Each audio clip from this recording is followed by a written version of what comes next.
The purpose of this exercise is to learn how to properly rotate your trunk while on your feet to increase movement, flexibility, and sport-specific power. Trunk rotation is a complex skill that first requires awareness of proper hip and leg loading. If you have not already watched the squats, thirsty bird, or seated rotation videos, please do so to help you with the fundamentals of this exercise. Remember that the key to rotating well is the ability to create a good axis to rotate around. Your thoracic spine is your axis, and it provides the most free rotation when you hold your body in a neutral spine position.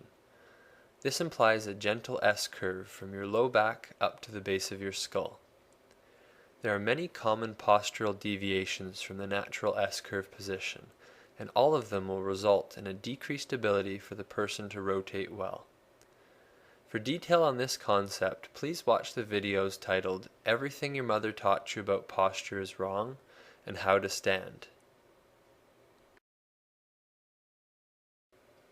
To increase rotation and flexibility in one area, you need to learn how to control and stabilize the other areas that may attempt to move as a compensation for your stiffnesses. With this exercise, I am talking about your hips. You can stand and twist your body left and right entirely from your hips. In fact, it is the easier way to twist, and your body will likely turn more naturally through your legs than your torso. For the purposes of this exercise, you want to consciously set your lower body and try to dissociate your trunk from your pelvis and your head. In other words, twist the middle part of you and keep everything else still. Simply standing vertical and rotating shouldn't be hugely different from the seated rotation exercise. It will make it slightly harder to dissociate, but you should be able to transfer the skill you created in sitting to standing. Remember to visualize that you have been skewered and gently initiate the movement from the back of your lower rib cage. Keep your arms and neck relaxed and your lower body lightly tensed. Then slowly twist your torso left and right around an axis that is your spine. Once you feel confident turning just your torso, it is time for the next challenge, and that is to tip your axis slightly forward and still rotate cleanly around it. The first step to doing this well has nothing to do with rotation and a lot to do with your legs and core. In order to rotate well from a slightly bent position, like a golf address position, you need to be able to maintain a neutral spine and use your legs to control the movement. This is a skill that is learned in the squatting and thirsty bird videos. Most people will either create too much bracing or too much hinging in their back as they attempt to bend forward, and the result is a restricted ability to rotate in the trunk. If this concept doesn't make sense to you, please go to the WTH Step 1 movement progressions and learn to use your hips and legs well.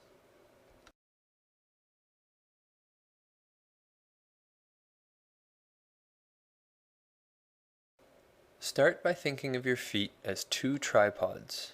Focus on keeping your weight balanced over top of your feet just as if you were standing normally. Now sink into your hips and allow your torso to bow forward slightly. This movement should take you into a baby squat position with your legs doing more work, and your back being reasonably relaxed in a neutral spine position. You have effectively tipped your axis forward while maintaining a neutral spine and should be ready to rotate. Drop a golf ball in front of you and don't take your eyes off of it. Place both of your hands on your chest and relax your shoulders. Again, visualize that you have been skewered through the center of your head, down your spine, and out your tailbone. This axis should be about 30 degrees off of vertical and is the plane that you are going to rotate around. Your torso as a whole should not move up or down in space, but instead it will twist. Because your body is tipped forward and not vertical, rotating around your axis requires one side of your trunk to drop down slightly and the other to proportionately lift up.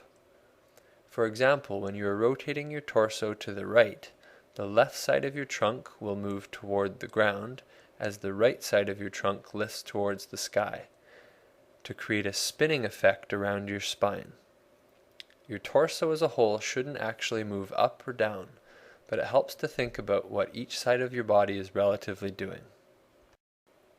Tightness in your trunk and relatively poor control in your legs can make this a challenging movement for most people, so it is best to start with a very small amplitude of movement and push it further as you improve your skill. If you find that you are creating a lot of lower body or head movement during this exercise, you can try gently resting your forehead against the wall to give you feedback about how much you are moving. If you find that every time you rotate to the right, your right knee straightens and pelvis opens up to the right, that is your body cheating for lack of torso movement. As you rotate to the right, keep your right knee bent and your weight firmly on your right foot.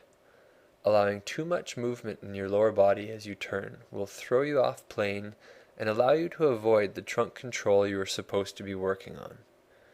So if you're rotating to the right, you should end up with slightly more weight over the inside of your right foot. And if you're rotating to the left, you should end up with slightly more weight over the inside of your left foot. Practice this movement for about 30 seconds, then stand up and take a rest.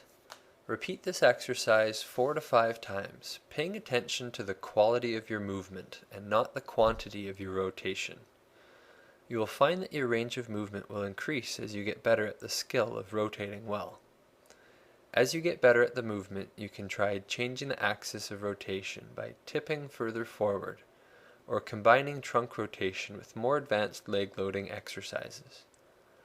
Pure rotation is a movement that will help create athleticism and more efficient sport-specific movements.